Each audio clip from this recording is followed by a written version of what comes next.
Hello बच्चों, कैसे हैं आप लोग। आज हम बूटी और बिज्जू की कहानी का 17वां भाग सुनेंगे। मानगी ने अपनी पुरानी साड़ी से नए कंबलों के लिए कवर बना दिए थे। बूटी अब भारत का मानचित्र भी बनाती और नदियों को भी दर्शाती। कितनी सारी नदियां हैं भारत देश में। बूटी जब अम्मा को बताती तो अम्मा सोचती किताबें कितनी अच्छी होती हैं। वह तो सिर्फ एक दो नदियों के नाम भी जानती थी और एक नदी को ही देखा भी था। बूटी के बाबा को पहाड़ और झरनों में रुचि थी। बूटी ने मन ही मन सोच लिया था वह जिलाधिकारी मैडम की तरह बनेगी और अम्मा को सारी नदियां दिखाएगी, बाबा को पहाड़ और झरने भी। बूटी को 5वीं कक्षा में बहुत अच्छे नंबर आए। बड़ी दीदी ने छात्रवृत्ति के लिए उसका नामांकन भी कर दिया। बूटी अब माध्यमिक विद्यालय में चली गई थी। बूटी और बिज्जू अब अलग अलग विद्यालय में पढ़ते थे। बिज्जू भी अब थोड़ा समझदार हो गया था। बूटी को छात्रवृत्ति भी मिलने लगी थी। माध्यमिक विद्यालय में एक बड़ा सा पुस्तकालय था जिसमें बूटी को बहुत अच्छा लगता। कहानियों की किताबें, विज्ञान की किताबें और भूगोल की किताबें।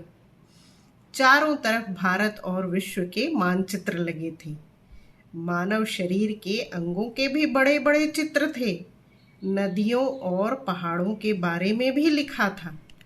बूटी जल्दी जल्दी दोपहर का खाना खाती और पुस्तकालय चली जाती। माध्यमिक विद्यालय में जब भी लेखन प्रतियोगिता होती, बूटी जरूर भाग लेती। उसकी लिखने की शैली और शब्द धीरे धीरे निखर रहे थे। हर बार प्रथम पुरस्कार का प्रमाण पत्र लाकर जब वह मानगी के हाथों में रखती, मानगी की आंखें आंसुओं से झिलमिला जाती। वह उसे पढ़ तो नहीं सकती थी, पर महसूस कर सकती थी कि उसके हाथों में उसके सपनों का ही एक हिस्सा है। वह उसे संभाल कर रखती। बूटी यह सब देखती और नए उत्साह से पढ़ाई में जुट जाती। छात्रवृत्ति मिलने से बूटी की पढ़ाई में बहुत सहायता मिल गई थी। अम्मा ने घर में ही टमाटर, खीरा, आंवला और अमरूद के पौधे लगाए थे।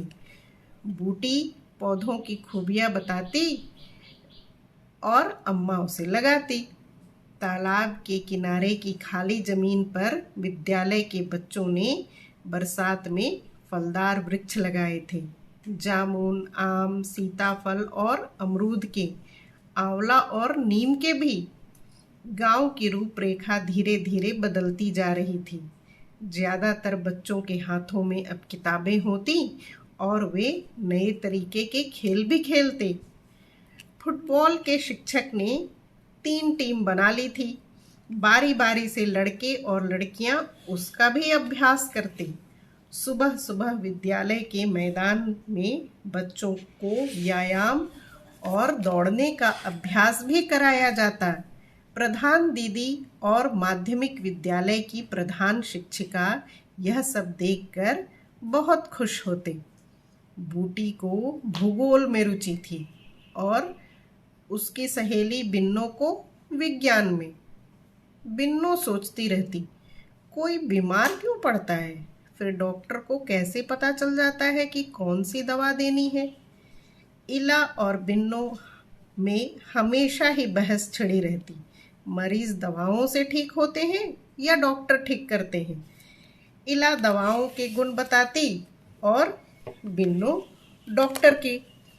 तो बच्चों, आपको ये कहानी कैसी लग रही है? और अगर आप इस चैनल पर नए हैं तो इस चैनल को सब्सक्राइब करें और लाइक भी करें। और हाँ, अपने दोस्तों को शेयर करना ना भूलें। Thank you.